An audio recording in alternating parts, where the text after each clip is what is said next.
People accept me because I think I'm intelligent. I hope that people think I'm intelligent.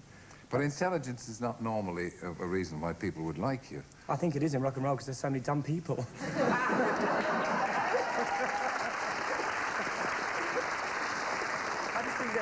I think that, you know, years ago, I don't know, I think it's got a lot to do with rock and roll. Years ago, pop stars were very... They just kind of dressed up and they had these huge high shoes and outrageous clothes, you know. And they didn't have to justify themselves, you know. But now, people, because I've come along and... Because I've got a big mouth naturally, and I love talking, you know. Rather like yourself.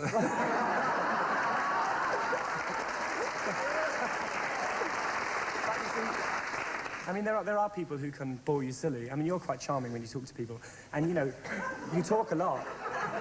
No, but you talk a lot, and I think that... Not tonight.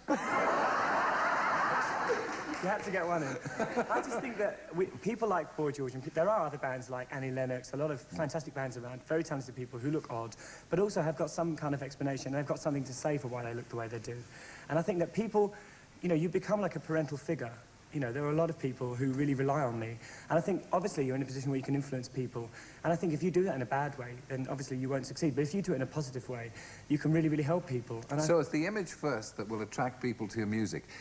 That's really the way pop music has become, isn't it? It seems to be all image now. Yeah, but for me, that isn't the case. I mean, I've tried to explain this because I didn't come along. I mean, in the 70s, a lot of the bands were old hippies, and they suddenly put a bit of glitter on, a bit of eyeshadow, sort of dyed their hair, and they became successful.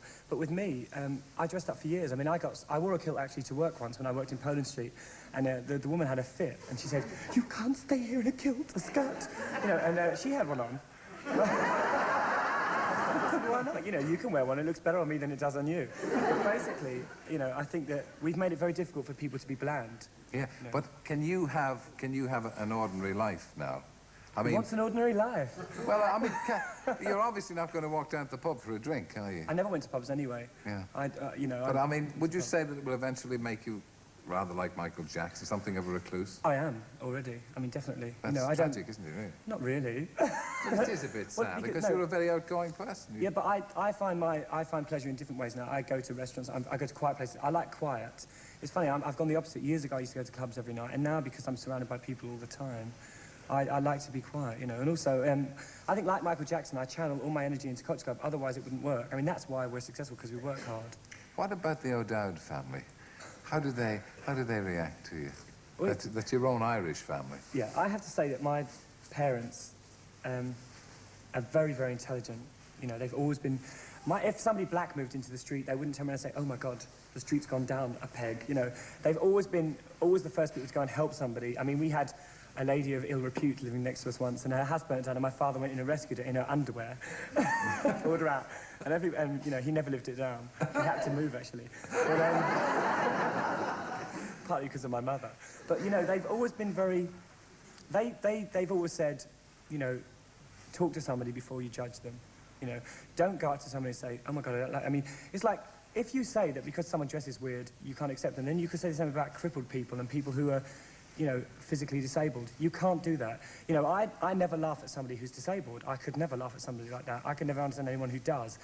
I don't believe anybody is really that different. I think that we all want to be loved, we all want to be needed, and we all want some kind of attention and affection. And of course, everybody needs that, and that's what I try to give people. But you dress like this then, not to draw attention to yourself? Oh, of course. You know, there's no question about that. I mean, of course I do. You know, but by the same token, I mean, why do you wear makeup on TV? You know, you probably don't wear it at the pub, but you wear it because, you know, it's part of your job. And the thing that I find hypocritical is that you turn on the 6 o'clock news and there's this guy, "The weather is..." and he's plastered in foundation and Max Factor. You're not walking down the street in it. Also, then I'm a bit more honest than he is, because I'm for real and I do it for real, and I'm saving the world. Which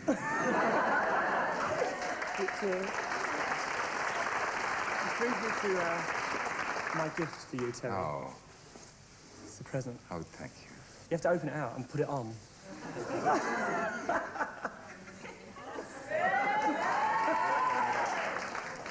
Save the world.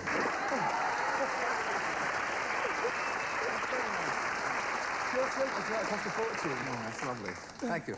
Well, it's funny because Gerald Priestland was on, and he had a silk scarf, a little cheap silk scarf that the Dalai Lama had given him. He took it out, and I thought he said, put your hands out. So I put my hands out, and he took it back.